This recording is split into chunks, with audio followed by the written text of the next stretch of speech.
Welcome to the Week 1 Fantasy Basketball recap video. Why? Because I kind of made a joke about doing it, and I didn't want to be a liar, even though it was kind of a joke, so here it is. Because when you really break it down, who doesn't want to hear about 8 other random dudes from Utah's Fantasy Basketball League? I feel the same way. That's why we're here. So we're just gonna go. I'm gonna break it into I don't know, a couple categories, just so you can follow along. Me and Jake are in the league, obviously, because that would make sense. The Business X. What does the X stand for? 10. This is our 10th fantasy league. We do football, basketball, baseball. We already told you. We told you the people that were in it the other day. You don't know a lot of them. You know 4 of the 8. Blaze has been in 1 video. Colby has been in a lot of videos. That's Jake's brother. And obviously me and Jake. The other 4, you're probably never going to see on here, but, you can just visualize in your head how you think they are, and that's probably what it is. And we gave you a description. But I'm just going to do these every Sunday night, because they're not going to be long. I mean, this one will be the longest one because I've spent a minute and a half explaining what the hell's going on, even though it's not really a complex concept. But anyways, just like I said, split into a couple categories. The bad benching of the week. Basically who had a guy on their bench that went crazy. The bad start of the week. That's always happens. Which team blew out the other team the most? Who was the closest game? Who were the best players for each team in the week? Who made the best, sleeper of the week, basically, which would be like a player who's owned by maybe 50% or less of America or the world, even according to ESPN, and then the dude that averaged that did good, and then basically obviously just tell you who won, who lost, and then just set up next week's matchups. So let's get it starting off with the bad benching of the week. Now in this case, as you'll find out later in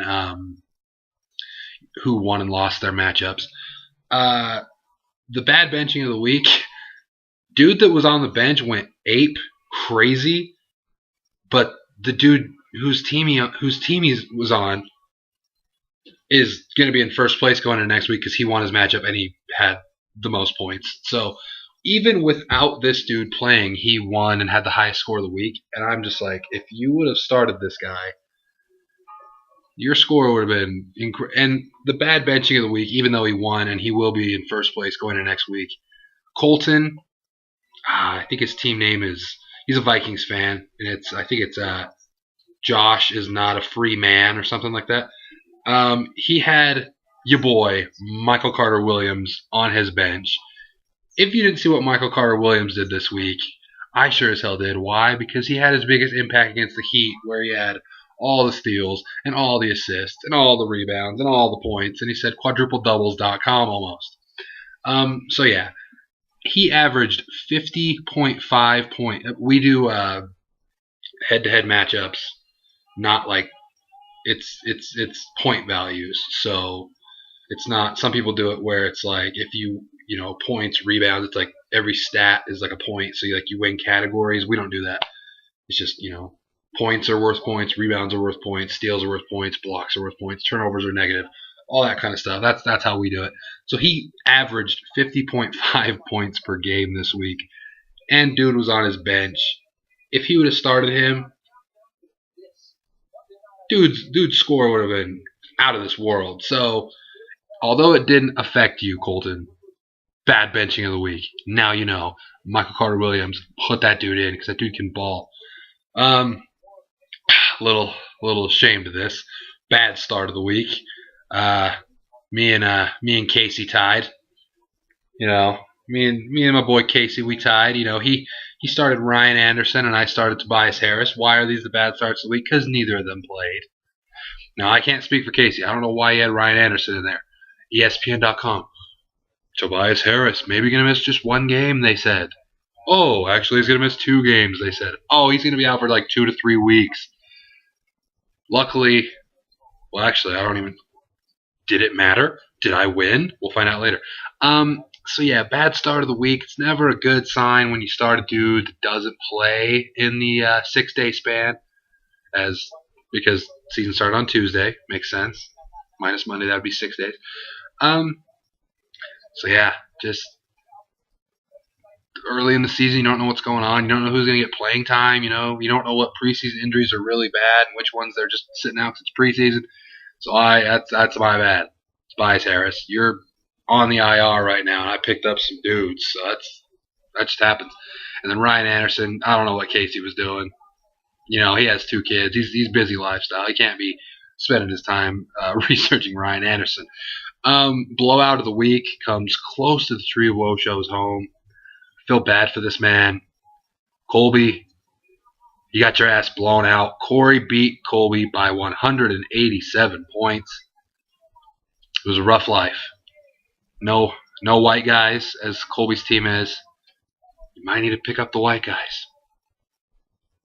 Don't pick up any white guys. I'm embarrassed that I have a white guy. I think I only have 1 white guy on my roster. No, I have more white guys. Not Americans. We got some foreign white guys, but white guy, their skin is not black. That is a problem. So yeah, Colby, 187 points, man. You got to bounce back next week unless you play me, which I don't remember. So if in that case, don't bounce back. Close call of the week. Your boy. I beat Jake only by 65 points. You know why? Because I'm chilling. I'm like, I got this in the bag. Tobias Harris didn't play. It's all good. I'm up by enough. Kyle Korver drops like a 50-something spot. Makes it close. It was getting close, but then, Jeff Teague hit a couple layups. And it was in the bag. But 65 points, that is not a lot to win by. So, still got that W, though. I won the thing last year, so I'm defending that title. Starting off. Win's a win. We'll take it. Only by 65, but it's all good. I don't want to read everybody's roster, so I'm not going to do that. But just to kind of give you a taste of what was going on this week, I'll let you know I'll let you know the 8 teams' top scorers for this week, and when you see some of the top scorers, you'll understand why most of the teams won and most of the teams lost. Let's see. Let's try to go in somewhat of order. Kasey, whose team name is, I'm pretty sure he just let his daughter smack the keyboard because it's just a bunch of random shit. His top scorer was Wesley Matthews with 103.9 points. When Wesley Matthews is your leading scorer, you probably didn't win that week. That's just a guess. It's not in order, but I can just look. It says top scorer. I can see. I can just go in order of lowest highest scorer to highest scorer, because that is grammatically correct. The next guy would be Thunder Dan, which is Durham's team. Get to know Durham. Respect Durham. His high guy was Steph Curry with 120.4 points. He played against Kasey and got the win. So, it's not so much that he went crazy. He was just happened to play against the dude whose best player this week was Wesley Matthews, which is never a situation you want to be a part of. The next one in the list goes to our dear friend Jake, whose high scorer was Ricky Rubio with 124.1 points. Obviously, he had a pretty balanced squad this week because his high score wasn't, high on the list of people going crazy, but he had a lot of dudes just right there. So he's got a solid team. He just was not ready for Ezra Nation. Pretty Little Liars, boy. The next guy was Colby, team name No White Guys, with Damian Lillard, 126.3 points. Yeah, Chase. Come on, Chase Oliver. I will forever make fun of Chase Oliver for talking so much crap on Damian Lillard. Oh, it was the greatest time. But, yeah, he goes nuts. Next, in a shocking turn, with 4 games this week, he was only the 4th highest scorer of highest scores on the team. Me, with LeBron James, 147.6 points. Didn't have his, the weeks that I hoped to have from him. He was the first pick in the draft, obviously. Did not get the week I was expecting out of him, but even when LeBron James does bad, he still puts up stats, so it worked out in the end. 147.6 points. The next was Colton, dude that put up the most points of anyone. His top guy was Anthony Davis, surprisingly, putting up 150 points. He had that killer game. I think it was yesterday. Yeah, it wasn't today. I think it was yesterday where he just was just going crazy. So putting up 150 points in 6 days that's nothing to, that's good stuff. And Blaze. The second highest individual score this week was Blaze, although his team got straight wrecked by Colton's team. The baby Heffalumps is Blaze's team, because if you know Blaze, which you don't, just picture someone who would name their team the baby Heffalumps, and that is, you're onto something. His top score was Kevin Love, 150.3. So Colby, no white guys, maybe you need to look into making that trade for Kevin Love, because you need to get that stroke going. 150.3, and the highest. I'm going to figure out a better way to say this, but the highest score, that just sounds fun, was Corey Boss Hog Dadon. Now, take what I said about Blaze, think of what someone would look like and be like to name their team the baby Heffalumps. Transfer that logic over to someone whose team is called Boss Hog Dadon. Boss Hog Dadon. He didn't draft. He never drafts. He was auto draft, but he called me and he said, I was like, dude, you're second pick. So are you going to be able to make it? He's like, I'm not going to be able to make it. But fuck Kevin Durant. He did not want Kevin Durant, which I'm okay with, because I don't like Kevin Durant at all. Jake has Kevin Durant, and he got outscored by Ricky Rubio, so do the math there. Corey said, no, I don't want Kevin Durant. I know Kevin Durant by ESPN is ranked number 1, because I'm still mad. It's LeBron James. He says, no, give me Chris Paul. And already week 1, looking like a great move. Chris Paul dropping 165.2 points, blowing everybody else out of the water. Chris Paul was balling this week. So that's the top performer of each team. And as you can see, some of them explain why the people that won and lost and all that good stuff. And I'll tell you who won every matchup in a second, but whatever. Sleeper of the week, though. Sleeper of the week, like I said, it'll be guys that at the beginning of the week, because obviously if they're good enough to have averaged over 25 points at least, they're probably going to be owned by more than 50% of people by the end of the week. So I'll go by what they were owned by coming into the week. There were two people on 2 different teams that did this. It was me, obviously, because I'm a genius, starting Mario Chalmers, who was owned by 13% of America. I'm just going to say America, even though it's the world. More than America could do fantasy basketball, but it's just America. He averaged 31 this week in his 4 games, so that's solid. He was putting up numbers for me. But the biggest sleeper of the week, shout out to this, because he told me this was going to happen. I didn't believe him. It wasn't enough to beat me, though. Remember that. Was Jake, starting Kyle Korver, owned by only 10% of people coming into this week. He averaged 39 a game, including the 50 spot. So shout out to that. Shout out to us, because we were bold. Boldness gets rewarded. Anyways, we're going to winners and losers. I beat Jake.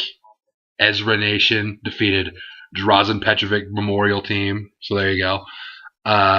Colton beat Blaze. Josh isn't a free man. Beat Baby Heffalumps. Corey beat Colby. So in the box score of all time, that will read as Boss Hog Dadon defeated no white guys. And then Durham Thunder Dan defeated a bunch of random letters. Kasey. So, and then I'll put the standings in the bottom, because you have to. Bummer, though, is that next week, starting tomorrow, the next week, 0 of the 4 undefeated teams play each other. I play Blaze, who is 0-1. Corey plays Jake, who is 0-1. Corey obviously won. Durham plays... No, Durham won. I'm pretty sure Durham won. Call me crazy. Yeah, Durham won. Okay. So there are 2 undefeated teams. The 1 seed will play the 4 seed in Colton and Durham. I apologize. And then Colby plays Kasey. So Colby, come on, man. You got this stuff. Yeah, so there it is. That's it. This one was 14 minutes. The other ones will not be 14 minutes. I promise. So yeah. that was it. That was the recap. The Business 10. We're coming at you all season. Probably going to stay in this format. Why? Because it's just easy to look at stuff and say, oh, he won by this much. That's good stuff. I got to defend that title. I got LeBron. I got D-Wade. I got Colby on the bench when he gets healthy. Let's ride this shit out. If you guys do fantasy basketball, which, it's a good chance some of you do, let me know if you won week 1. Let me know who you started. Let me know who you regret not starting, who you regret starting. Anything you want me to let you know. That made sense. Anything you want me to let you know. Let's reverse that. Anything you want to let me know. That makes more sense. Leave it in the bottom. Go ahead and subscribe up top for wrestling, basketball, football, golf, ice hockey, field hockey, hockey field, hockey rink of honor. Like, come on. Rink of honor. Like, that was good. You should subscribe and like this video for Rink of Honor just because. Remember that. But yeah, let me know anything you want to know about anything. You can talk shit on the Heat. I don't care because we're going to 3P. I'm calling it right now, even though it's not a hard thing to call. And I will see you guys tomorrow for Raw Review. Salut.